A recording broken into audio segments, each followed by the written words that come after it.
Hello everyone, I am Lakshmi Sharma. आज हम history of India का पार्ट 3 करेंगे। क्वेश्चन नंबर 116 से स्टार्ट करेंगे। इससे पहले के क्वेश्चन हमने सोल्व कर लिए हैं। ठीक है, क्वेश्चन है 1930 के दशक में वहाबी आंदोलन का प्रमुख केंद्र कहाँ था? इसका आंसर होगा पटना। सत्यार्थ प्रकाश का लेखक कौन था? सत्यार्थ प्रकाश का लेखक कौन था? ये थे स्वामी दयानंद सरस्वती। राम मोहन राय को राजा की उपाधि किसने प्रदान की थी? राम मोहन राय को राजा की उपाधि अकबर द्वितीय ने की थी।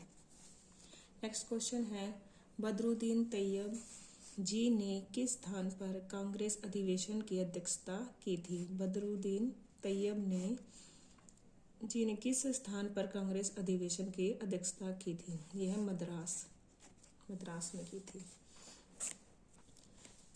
1904 में मद्रास हिंदू संगठन की स्थापना किसने की थी? 1904 में मद्रास हिंदू संगठन की स्थापना किसने की थी? Shrimati Annie Besant. Next question है 1908 में किस नेता को गिरफ्तार करके 6 वर्ष के कठोर कारावास की सजा दी गई थी? ये दी गई थी बाल गंगाधर तिलक को। इल्बर्ट बिल संबंधी विवाद निम्नलिखित में से किस वायसराय के समय उभरा? यह लॉर्ड रिपन। एक पूना सार्वजनिक सभा निम्नलिखित में किसके द्वारा गठित की गई थी?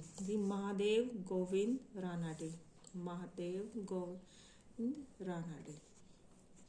नेक्स्ट क्वेश्चन है 1885 में भारतीय कांग्रेस की स्थापना निम्नलिखित में से किसने की थी? ये की थी A.O. ह्यूम ने। The anarchical and revolutionary crime act 1919 को सामान्य बोलचाल में कहा जाता था? Rowlatt act. Anarchical and revolutionary crime act 1919 को सामान्य बोलचाल में रोलेक्ट एक्ट कहा जाता था। कौन सी महत्वपूर्ण घटना जलियांवाला बाग नरसंहार के तुरंत पूर्व घटी थी? ये थी रोलेक्ट एक्ट का बनना। जलियांवाला बाग हत्याकांड ये हुआ था 13 अप्रैल 1919 को। वर्ष 1919 भारतीय इतिहास से संबंधित है। जलियांवाला बाग त्रासदी से। गांधी जी को किसने सावधान किया था कि मुस्लिम धार्मिक नेताओं और उनके अनुयायियों के कट्टरपन को प्रोत्साहित न करे? ये किया था मोहम्मद अली जिन्ना को। निम्नलिखित में से किसने महात्मा गांधी की खिलाफत आंदोलन में भागीदारी की भर्त्सना की थी? M.A. जिन्ना ने। निम्नलिखित में से खिलाफत आंदोलन का परिणाम क्या था? हिंदू मुस्लिम मतभेदों में कमी आई। यह व्यक्ति जिसने 4 अप्रैल 1919 को दिल्ली की जामा मस्जिद के प्रवचन मंच से हिंदू मुस्लिम एकता का भाषण दिया, वे थे स्वामी श्रद्धानंद।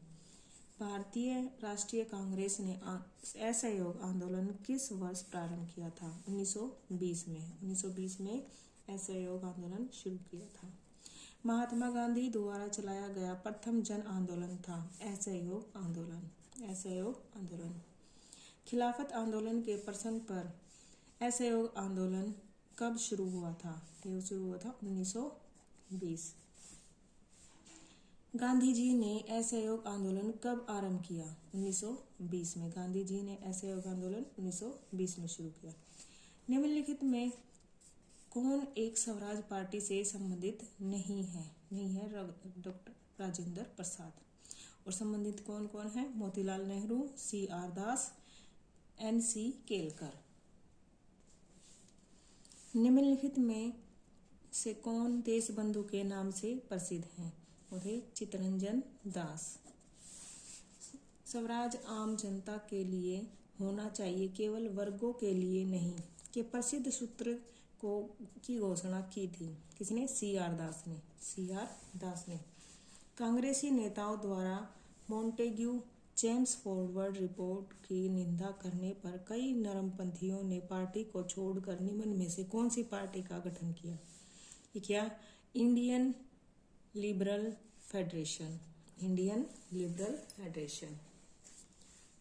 साइमन असहयोग नियुक्त किया गया था 1927 में। 1928 में साइमन कमीशन भारत में किस उद्देश्य से आया था? प्रशासनिक सुधार पर विचार के लिए। प्रशासनिक सुधार पर विचार के लिए। भारतीयों ने साइमन कमीशन का बहिष्कार किया था क्योंकि इसका कोई सदस्य भारतीय नहीं था। क्योंकि इसका कोई सदस्य भारतीय नहीं था। निम्नलिखित में से साइमन कमीशन का कौन एक सदस्य उदारवादी दल का था? Sir John Simon. Sir John Simon.